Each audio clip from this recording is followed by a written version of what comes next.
يصلون على النبي يا أيها الذين آمنوا صلوا عليه وسلموا تسليما اللهم صل على سيدنا ومولانا محمد وبارك وسلم صلاة وسلام عليك يا رسول الله صلى الله تعالى عليه وسلم.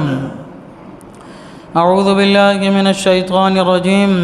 بسم الله الرحمن الرحيم. وما منع الناس أن يؤمنوا إذ جاءهم الهدى ويستغفروا ربهم إلا أن تأتيهم سنة الأولين أو يأتيهم العذاب قبولا وما نرسل المرسلين إلا مبشرين ومنذرين ويجادل الذين كفروا بالباطل ليدحضوا به الحق واتخذوا آياتي وما أنذروا هزوا ومن أظلم ممن ذكر بآيات ربه فأعرض عنها ونسي ما قدمت يداه إنا جعلنا على قلوبهم أكنة أن يفقهوه وفي آذانهم وقرا وإن تدعوهم إلى الهدى فلن يهتدوا إذا أبدا. اور آدمیوں کو کس چیز نے اس سے روکا کہ ایمان لاتے جب ہدایت ان کے پاس آئی اور اپنے رب سے معافی مانگتے مگر یہ کہ ان پر اگلوں کا دستور آئے یا ان پر قسم قسم کا عذاب آئے. اور ہم رسولوں کو نہیں بھیجتے مگر خوشی اور ڈر سنانے والے، اور جو کافر ہیں وہ باطل کے ساتھ جھگڑتے ہیں کہ اس سے حق کو ہٹا دیں، اور انہوں نے میری آیتوں کی اور جو ڈر انہیں سنائے گئے تھے ان کی ہنسی بنا لی. اور اس سے بڑھ کر ظالم کون جسے اس کے رب کی آیتیں یاد دلائی جائے تو وہ اس سے منہ پھیر لے اور اس کے ہاتھ جو آگے بھیج چکے اسے بھول جائے. ہم نے ان کے دلوں پر غلاف کر دیے ہیں کہ قرآن نہ سمجھے اور ان کے کانوں میں گرانی ہے یعنی بوجھ بھاری پن ہے. اور اگر تم انہیں ہدایت کی طرف بلاؤ تو جب بھی ہرگز کبھی راہ نہ پائیں گے. اللہ تبارک و تعالیٰ فرماتا ہے کہ یہ کفار و مشرکین آخر کیوں ایمان نہیں لاتے ہیں. اللہ تبارک و تعالیٰ فرماتا ہے کہ جب ان کے پاس ہدایت آتی ہے یعنی اللہ کے رسول صلی اللہ تعالیٰ علیہ وسلم ہدایت کی باتیں لے کے آتے ہیں، قرآن کریم لے کے آتے ہیں، اور خود حضور صلی اللہ تعالیٰ علیہ وسلم کی ذات مبارکہ ان کے درمیان موجود ہے ہدایت کی شکل میں، تو ان کو یہ چاہیے تھا کہ یہ آپ کی ذات پر ایمان لاتے، قرآن پر ایمان لاتے، لیکن یہ تو الٹا کرتے ہیں، اللہ کے رسول صلی اللہ علیہ وسلم کا انکار کرتے ہیں اور قرآنی آیتوں کو جھٹلاتے ہیں، بلکہ ہنسی مذاق جو ہے وہ اڑاتے ہیں. ان کا وتیرہ، ان کی سوچ، ان کی فکر یہی ہے. ایسا لگتا ہے کہ یہ جو ہے اپنے پچھلے قوموں کی طرح جو ہے عذاب میں گرفتار ہونا چاہتے ہیں. ان کے یہ چاہتے ہیں کہ ان کے اوپر جو پچھلی قوموں پہ جو عذاب آتا رہا ہے اسی دستور سے ان کے اوپر بھی عذاب آتا رہے اور قسم قسم کے تکلیفوں مصیبتوں میں یہ گرفتار ہو جائے، بیماریوں میں، بلاؤں میں، وباؤں میں یہ گرفتار ہو جائے. اللہ تعالیٰ فرماتا ہے اور ہم رسولوں کو نہیں بھیجتے مگر خوشی اور ڈر سنانے والے، یعنی ایمان والوں کو، اطاعت شعاروں کو ثواب کی خوشخبری دیتے ہیں اور بے ایمانوں نافرمانوں کو عذاب کا یہ ڈر سناتے ہیں. لیکن جو کافر لوگ ہیں وہ باطل کے ساتھ جھگڑتے ہیں، باطل کے ساتھ جھگڑتے ہیں اور باطل کے ذریعے حق کو مٹانے کی کوشش کرتے ہیں. اور جو ڈر انہیں سنائے گئے تھے یعنی عذاب کا جو ڈر انہیں سنایا گیا تھا ہنسی مذاق اڑاتے ہیں.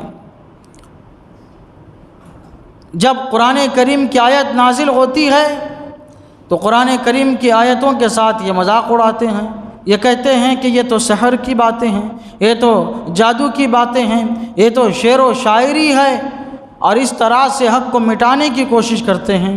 حضور صلی اللہ تعالیٰ علیہ وسلم ان کے درمیان تشریف لائے تو حضور صلی اللہ علیہ وسلم کا اپنی مثل جو ہے بشر کہتے ہیں، اور کہتے ہیں کہ اگر یہ نبی ہے تو فرشتے ہمارے پاس کیوں نہیں آتے، یہ دلیل دینے کے لیے کہ نبی ہے ان کے اوپر ایمان لاؤ. اور یہ قرآن کریم جب نازل ہوتا ہے فرشتے لے کے اترتے ہیں تو یہ فرشتے ہم کو دکھائی کیوں نہیں دیتے. پھر جب ان کو معجزات دکھائے جاتے ہیں تو پھر بے جا معجزات کا یہ مطالبہ کرتے ہیں اور اللہ تعالیٰ کی آیتوں کا اور جو ڈر سنانے والے ہیں انہی کا یہ مذاق اڑاتے ہیں۔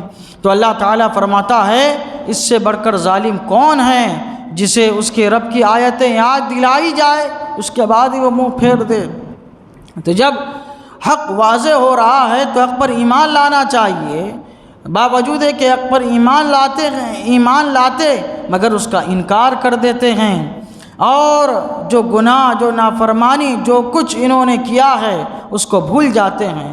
حقیقت یہ ہے اللہ تعالیٰ فرماتا ہے کہ ہم نے ان کے دلوں پر غلاف کر دیے ہیں، یعنی مہر کر دی ہے، یہ قرآن سمجھتے ہی نہیں ہیں، اور ان کے کانوں میں بوجھ ہے۔ کس چیز کا بوجھ ہے؟ حق بات نہ سننے کا بوجھ ہے۔ حق یہ ہے کہ اگر تم انہیں ہدایت کی طرف بلاؤ تو جب بھی ہرگز کبھی ہدایت کی طرف نہیں آنے والے ہیں، کیونکہ علم الہی میں آ چکا ہے، یہ ایمان سے محروم لوگ ہیں۔ پھر اللہ تعالیٰ فرماتا ہے وَرَبُّكَ الْغَفُورُ ذُو الرَّحْمَةِ لَوْ يُؤَاخِذُهُم بِمَا كَسَبُوا لَعَجَّلَ لَهُمُ الْعَذَابَ بَل لَّهُم مَّوْعِدٌ لَّن يَجِدُوا مِن دُونِهِ مَوْئِلًا۔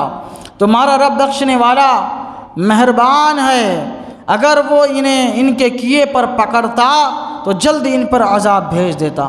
یہ کہتے تھے بدبخت لوگ کہ اگر اے اللہ، اگر محمد صلی اللہ علیہ وسلم سچے ہیں اور ہم جھوٹے ہیں تو ہمارے اوپر عذاب نازل فرما۔ تو اللہ تعالیٰ فرماتا ہے کہ اللہ غفور ہے، اللہ رحم والا ہے۔ اللہ تبارک و تعالیٰ اگر ان کے عذاب میں ان کو گرفتار کرے، ان کے گناہوں کی وجہ سے ان کو گرفتار کرے، ان کی پکڑ کرے، تو روئے زمین پہ کوئی باقی نہیں رہے گا، سب ہلاک اور تباہ و برباد ہو جائیں گے۔ مگر یہ کہ اللہ تبارک و تعالیٰ اپنے غفاری اور ستاری اور شان کریمی رحیمی کے بدلے میں انہیں چھوڑ دیتا ہے، انہیں ڈیل عطا فرماتا ہے، بلکہ ان کے لیے ایک وعدے کا وقت ہے، یعنی قیامت کا وعدہ ہے، حساب کے دن کا وعدہ ہے، اس وقت تک ان کو ڈیل دی جا رہی ہے۔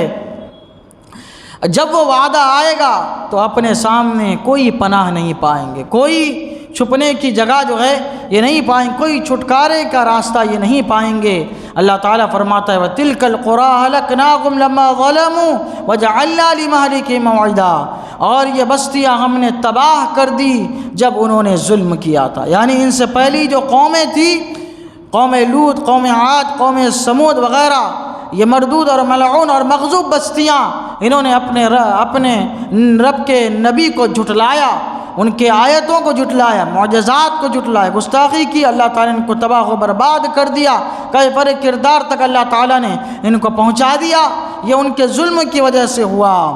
اور اللہ تعالیٰ فرماتا ہے اور ہم نے ان کی بربادی کا ایک وعدہ رکھا ہے۔ یہ وعدہ جب آئے گا تو جو ابھی جھٹلا رہے ہیں، جو اترا رہے ہیں اور کہہ رہے ہیں کہ ہم کے اوپر عذاب کیوں نہیں آتا، آئے گا ان کے اوپر بھی عذاب، موت کا بھی عذاب آئے گا، قبر کا بھی عذاب آئے گا، اور آخرت کا عذاب تو آنا ہی ہے۔ لہٰذا جب تک وعدہ نہیں آتا ہے دنیا سے خوب لطف اندوز ہو جاؤ۔ اللہ تعالیٰ کی بارگاہ میں دعا ہے قرآن شریف سیکھنے، سمجھنے اور اس کے مطابق ہم سب کو اپنی زندگی گزارنے کی توفیق عطا فرمائیں۔ اشہد ان لا الہ الا اللہ واشہد ان محمدا عبدہ ورسولہ وصلی اللہ تعالی علی سیدنا محمد وعلی آلہ وصحبہ اجمعین برحمتک یا رحمن۔